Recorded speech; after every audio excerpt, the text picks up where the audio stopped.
नमस्कार शेतकरी बंधू आणि भगिनींनो, आता पुन्हा हाच व्हिडिओ मी तुमच्यासाठी मराठीत बनवलेला आहे. सरकारी योजना आणि कृषीशी संबंधित कोणकोणत्या योजना सरकार चालवतं, कोणकोणत्या कागदपत्रकाची आवश्यकता असते, त्या कुठे मिळतात आणि शेतीला पूरक असे उद्योग शेतकऱ्याने का सुरू करावेत. उदाहरणार्थ, एखाद्या शेतकऱ्याकडे जर दुग्ध व्यवसाय आहे किंवा त्याच्याकडे म्हशी, शेळी किंवा गाई ह्या उपलब्ध आहे, तर त्या शेतकऱ्याने त्या संबंधित उत्पादन सुरू करायला किंवा एखादा व्यवसाय सुरू करायला काही एक हरकत नाही.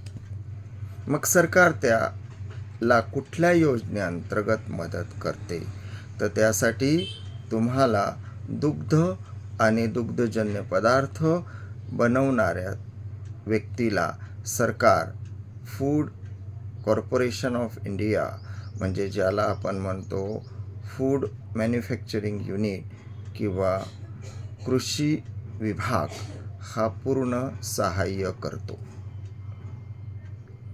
दुसरी गोष्ट, CMEGP, chief minister employment generation programme, मराठीमध्ये मुख्यमंत्री उद्योग रोजगार निर्मिती कार्यक्रम, हा तुम्हाला जिल्हा उद्योग केंद्र प्रत्येक जिल्ह्याच्या ठिकाणी हे स्थापन करण्यात आलेले. PMEGP, prime minister employment generation programme, प्रधानमंत्री रोजगार निर्मिती कार्यक्रम.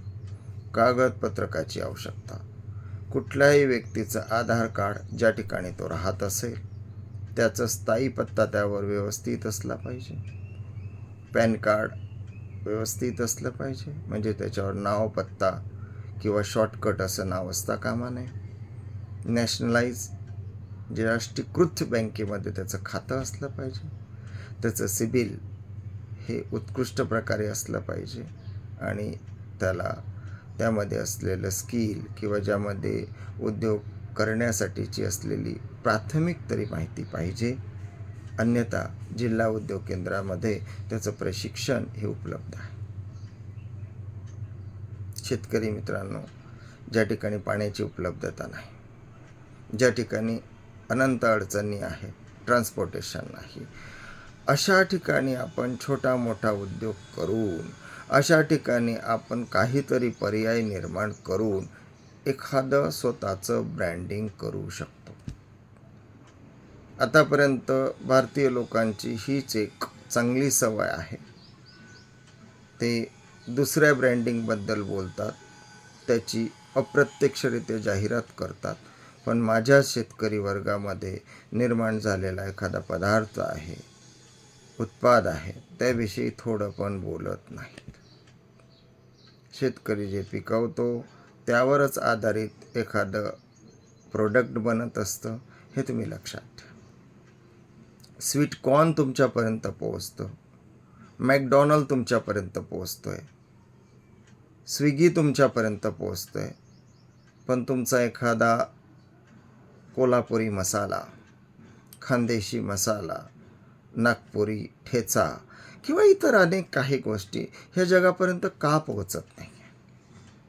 याचं कारण हेच आहे, आताची पिढी आधुनिक आहे, रील्स बघतायत.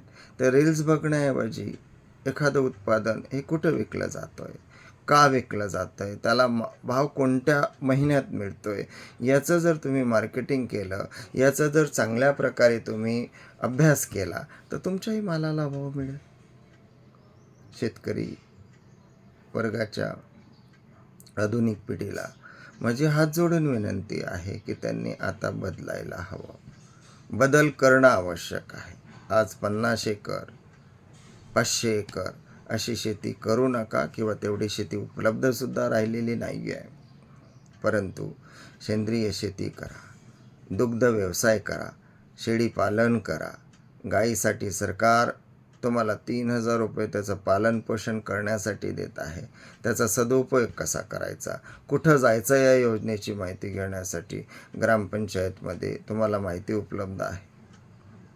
पंचायत समितीमध्ये तुम्हाला माहिती उपलब्ध आहे, जिल्हा परिषदेमध्ये तुम्हाला माहिती उपलब्ध आहे, जिल्ह्याच्या ठिकाणी उद्योग भवन आहे, DIC डिस्ट्रिक्ट इंडस्ट्रियल कॉर्पोरेशन जिल्हा उद्योग केंद्र, आणि त्या जिल्हा उद्योग केंद्रामध्ये तुम्हाला माहिती उपलब्ध आहे.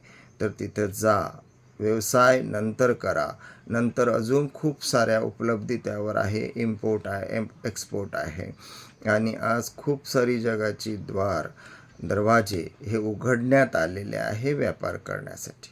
विद्यार्थी मित्रांनो, माझ्या शेतकरी बंधूंनो, आधुनिक युवकांनो, सगळ्यांना नम्र विनंती आहे, तुम्ही बदलाल तर जग बदलेल, तुम्ही बदलाल तर समाज बदलेल, आणि त्यासाठी बदल हा आवश्यक आहे.